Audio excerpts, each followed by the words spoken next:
Welcome to the studio again, Rachel. Good to see you, Steve. It's really good to be here again.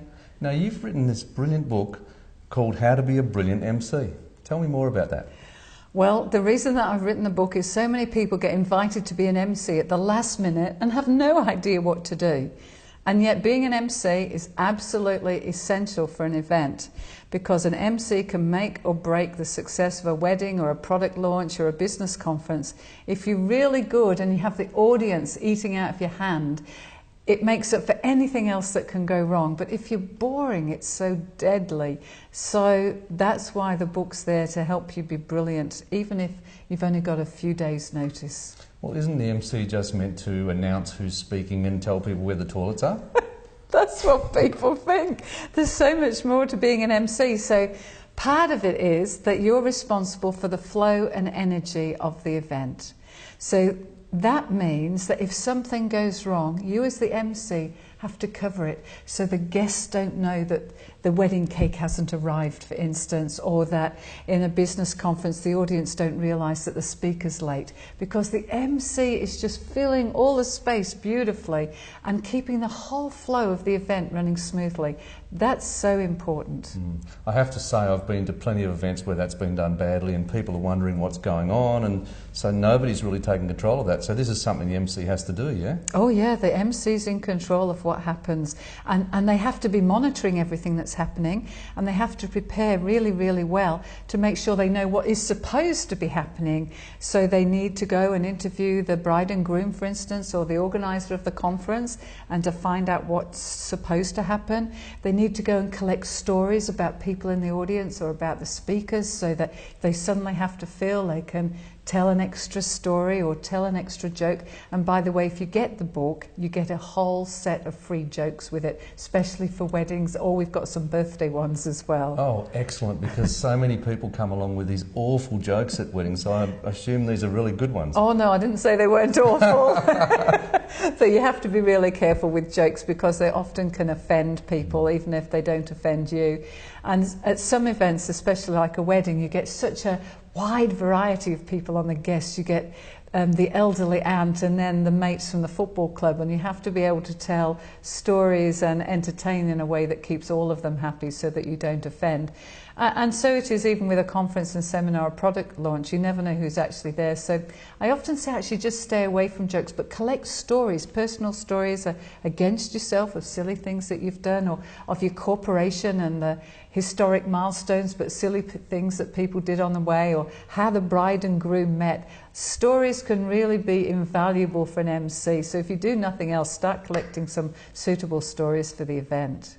Okay, so that's really helpful advice, just because, you know, when you were saying before, I've got to control all these things, and I'm starting to wonder, oh my gosh, how do I keep track of all this? And your book helps people with this? Oh yes, indeed. And we tell you how to introduce and how to thank, because many people do that badly. Yes. You've seen it. I have. Yeah. I hope you've never said, this person needs no introduction. I think I might have said that, yes. Because it's awful, because your job as the MC is to help the people in the audience be sitting on the edge of their seats in anticipation of, wow, I really want to hear Steve Wells. Wow, he's really good. So your job as the MC is to manage the energy of the audience. So you don't just give a few boring facts about the speaker. You make the speaker sound fascinating and a must-hear. And then I also go in the book about how to thank people as well.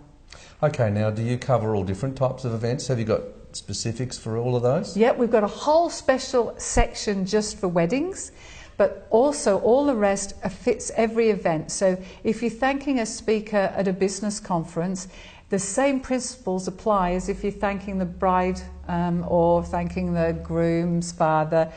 It's always the same principle, so all the principles will apply across all events. And then we've got the special wedding section.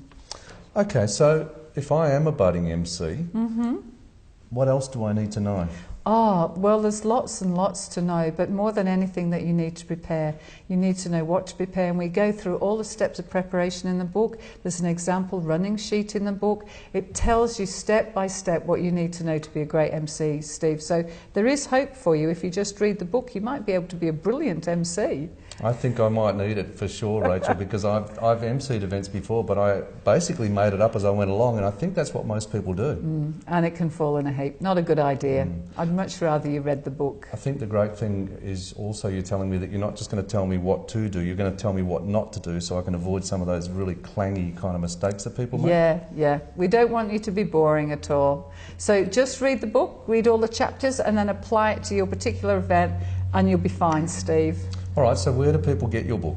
On our website, rachelgreen.com, and if you go to the books and CD store, you'll find Master of Ceremonies in there, and it also has its own special website page, which you've got in front of you, Steve. And I know it's selling all over the world. People in 40 different countries, did you say? Yeah, more than 40 different countries. We've sold from Australia, Bermuda, all the way through to Vietnam. That just goes it's to fantastic. show that this is a universal need, really. Yeah, absolutely. And the advantage is, because it's an e-book, that you can get it instantly, so within the 5 minutes of ordering it. So if you really are short of time, it'll just arrive in your email box as soon as you order it.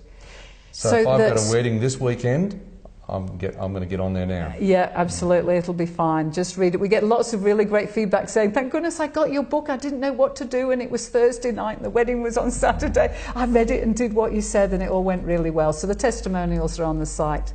That's fantastic, Rachel. Okay, good. So rachelgreen.com, and on the product section, Master of Ceremonies ebook. Yes. Is that right? Yes. Okay.